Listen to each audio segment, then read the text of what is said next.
মৌলভীবাজার কুলাউড়া সড়কের ব্রাহ্মণ বাজারে সপ্তাহে দুদিন জমে ওঠে কাঁঠালের হাট। স্থানীয়রা ছাড়াও আশপাশের উপজেলা থেকে আসেন পাইকার ও ক্রেতারা।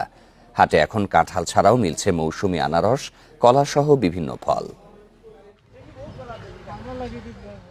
সোম আর বৃহস্পতিবার এই 2 দিন সরগরম হয়ে ওঠে মৌলভীবাজারের ব্রাহ্মণবাজার হাট। কুলাউড়া সড়কের পাশে বসে কাঁঠালের আড়ত। ভোর হলেই টিলা, বসতবাড়ি ও চা বাগান থেকে কাঁঠাল নিয়ে হাটে আসেন চাষি ও বিক্রেতারা। এই বাজারের মালটা একটু ভালো, উন্নত মানের, মেডিসিন ছাড়া, এগুলা লোকাল বাগানি মাল, এগুলা কাস্টমার একটু ভালো পছন্দ করে। 15 বছর ধরে এখানে আসা যাওয়া করি, এখান থেকে মাল নেই বা ফেঞ্চুগঞ্জ বাজারও নিয়ে আমি বেশি, এখানে একটু লাভের সংখ্যাটা ভালো আছে।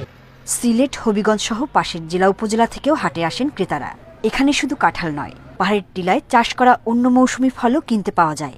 যে সময় মাল বেশি উঠে তখন মনে হইল ফাইকারে একটু ঠান্ডা মাথায় কিনে। যদি মনে হয় মাল বেশি থাকতো তো অবশ্যই আমরা মোটামুটি একটা ভালো পয়সা ইনকাম হইল না। তারপরেও 1 লাখ টাকার মাল বাগান রাখি যদি 50-60 হাজার টাকা লাভ হয়। টিলায় জন্মানো কাঁঠালের আকারও বেশ বড়, ওজন 5 থেকে 20 কেজি পর্যন্ত। বৈশাখ জ্যৈষ্ঠ মূল মৌসুম হলেও আসার পর্যন্ত জমজমাট থাকে হাট। ইজারাদার নিয়োগ দিয়েছে, সেটা সরকারি রাজস্ব দেয়, ওনারা ইজারা কালেকশন করে সরকারি কোষাগারে জমা দেয়।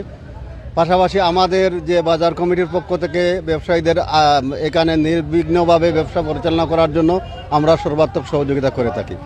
ভরা মৌসুমে প্রতি হাটে 4 থেকে 500 মণ কাঁঠাল বিক্রি হয়। Independent news.